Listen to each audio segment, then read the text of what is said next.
তেহরানের আকাশ এখন আগুনের গোলকায় ঢাকা। ঘড়িতে যখন ৮টা ১০ মিনিট, তখনই শুরু হলো অপারেশন এপিক ফিউরি। আমেরিকা এবং ইসরায়েলের যৌথ হামলায় কাঁপছে ইরান। এটাই কি তাহলে তৃতীয় বিশ্বযুদ্ধ? তেহরানের ইন্টারনেট ব্ল্যাকআউট, পারমাণবিক কেন্দ্রে বিস্ফোরণ আর ৫০ জন স্কুল ছাত্রীর মর্মান্তিক মৃত্যু। কিন্তু ইরান চুপ করে বসে নেই। পাল্টা আঘাত এসেছে অপারেশন ট্রু প্রমিস 4 হয়ে। বাহরাইন থেকে কাতার মার্কিন ঘাঁটিগুলো এখন দাউ দাউ করে চলছে। এই যুদ্ধের নেপথ্যে কি কেবলই পারমাণবিক নিরস্ত্রকরণ, নাকি ট্রাম্পের ব্যক্তিগত সেক্স স্ক্যান্ডাল ঢাকার এক বিশাল চাল? বিশ্ব অর্থনীতি কি ধ্বংসের মুখে? জানতে হলে পুরো ভিডিওটি শেষ পর্যন্ত দেখুন।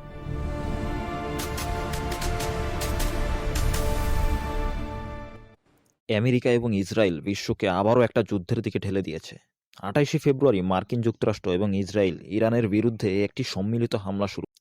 তেহরান, ইস্পাহান, তাবরিজ এবং ইরানের অন্যান্য শহর থেকে একাধিক বিস্ফোরণের খবর আসছে। হামলার প্রথম অংশে তেহরানের 4টি মূল লক্ষ্যবস্তুতে হামলা চালানো হয়: গোয়েন্দা মন্ত্রণালয়, প্রতিরক্ষা মন্ত্রণালয়, পরমাণু মন্ত্রণালয় এবং পারচিন সামরিক কমপ্লেক্স।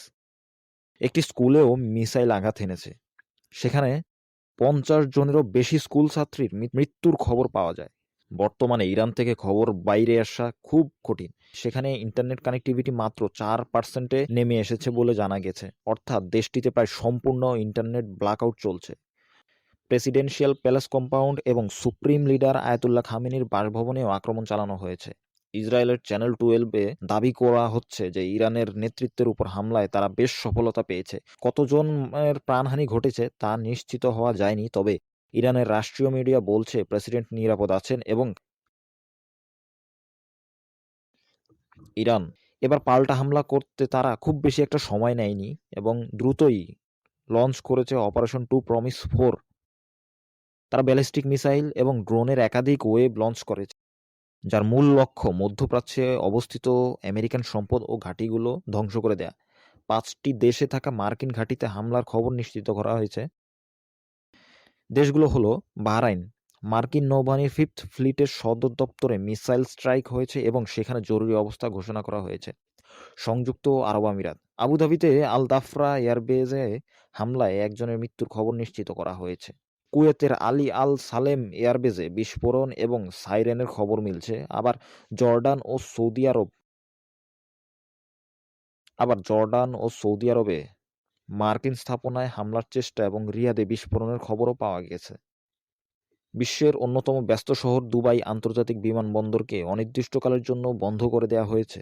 অন্যদিকে ইরানের হুতিরাও ইরানের পক্ষে এই যুদ্ধে যোগ দিয়েছে। ইরান, ইসরায়েল, ইরাক, কাতার, কুয়েত, ইউএই এর পুরো আকাশপথ এখন ফাঁকা। অনেকেই অবাক হচ্ছেন যে আমেরিকা কি এটা অনুমান করতে পারেনি? অবশ্যই পেরেছিল, কারণ ইরানের কাছে অত্যন্ত উন্নত মানের ব্যালিস্টিক মিসাইল রয়েছে যা ভূপাতিত করা খুব কঠিন। গতবার ইসরায়েলের আয়রন ডোম অনেক ব্যর্থ হয়েছিল এবং এইবারেও ঠিক একই পরিণতি দেখা যাচ্ছে। আমেরিকা এবং ইসরায়েল তাদের কোনো আয়রন ডোমই সফলভাবে কোনো ইরানের মিসাইলকে ইন্টারসেপ্ট করতে পারেনি। এই যুদ্ধের প্রেক্ষাপট ও ট্রাম্পের উদ্দেশ্য কী ছিল? 1 বছরের মধ্যে ইরানের ওপরে যুক্তরাষ্ট্রের দ্বিতীয় হামলা। 2025 সালের জুনে ইসরায়েলের 12 দিনের যুদ্ধের সময় ট্রাম্প প্রশাসন ইরানের পারমাণবিক স্থাপনা ধ্বংস করতে অপারেশন মিডনাইট হ্যামার শুরু করেছিল। সেবার ট্রাম্প দাবি করেছিলেন যে ইরানের পারমাণবিক কর্মসূচি পুরোপুরি ধ্বংস হয়েছে। কিন্তু ফাঁস হওয়া গোয়েন্দা রিপোর্টে দেখা যায় ক্ষতি ছিল খুবই সামান্য। 2026 সালের জানুয়ারিতে ইরানে খামেনি সরকারের বিরুদ্ধে বিশাল গণবিক্ষোভ এবং দমন-পীড়নের ঘটনা ঘটে। তখন থেকেই ট্রাম্প এই সরকার পতনের সুযোগ খুঁজছিল।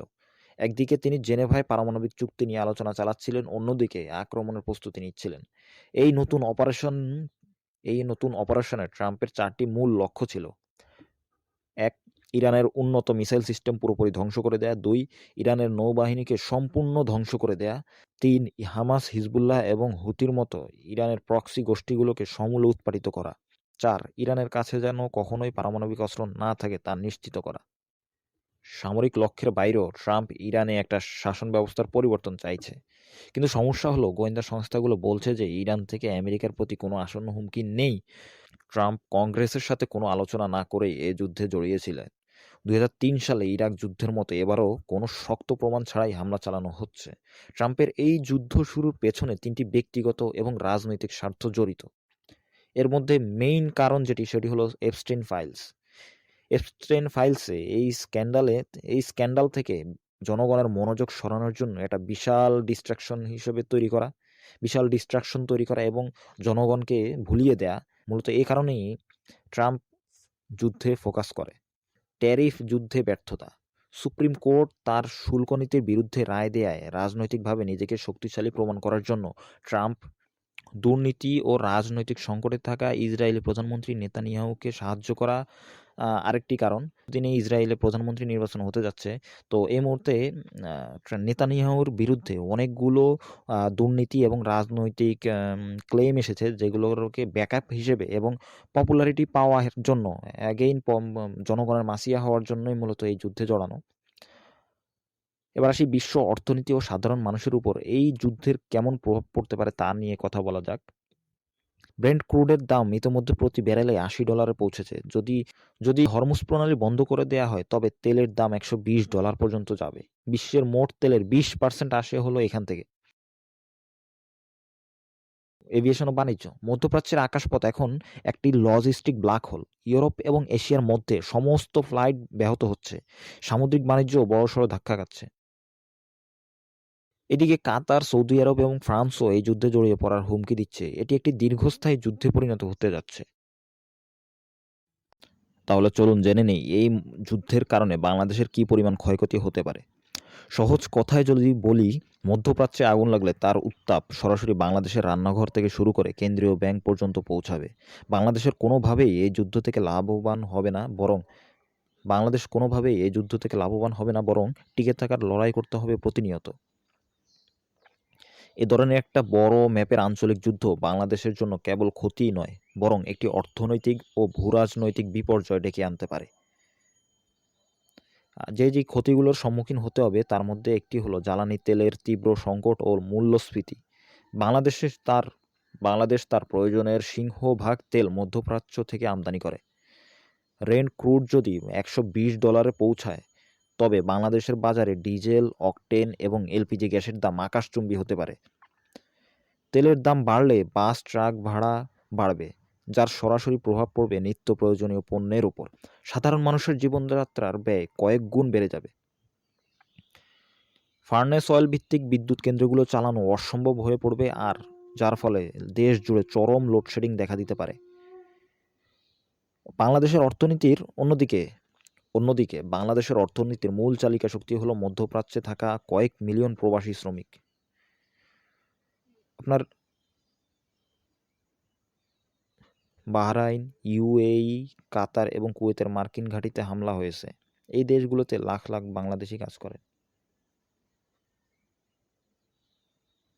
যুদ্ধ দীর্ঘস্থায়ী বা ছড়িয়ে পড়লে এই শ্রমিকরা নিরাপত্তা এবং কর্মসংস্থান অনিশ্চিত হয়ে পড়বে। যদি প্রবাসীরা টাকা পাঠানো বন্ধ করে দেয় তবে দেশটি থেকে ফিরে আসতে বাধ্য হয় অথবা প্রবাস থেকে ফিরে আসতে বাধ্য হয়, তবে বাংলাদেশের বৈদেশিক মুদ্রার রিজার্ভে বড় ধরনের ধস নামবে।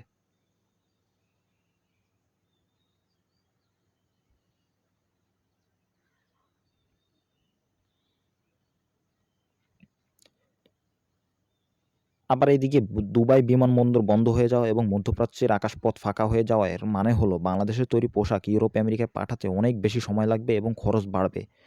স্ট্রেইট অফ হরমুজ প্রণালী অবরুদ্ধ হলে পণ্যবাহী জাহাজের রুট পরিবর্তন করতে হবে, যা রপ্তানি খরচ বাড়িয়ে দেবে।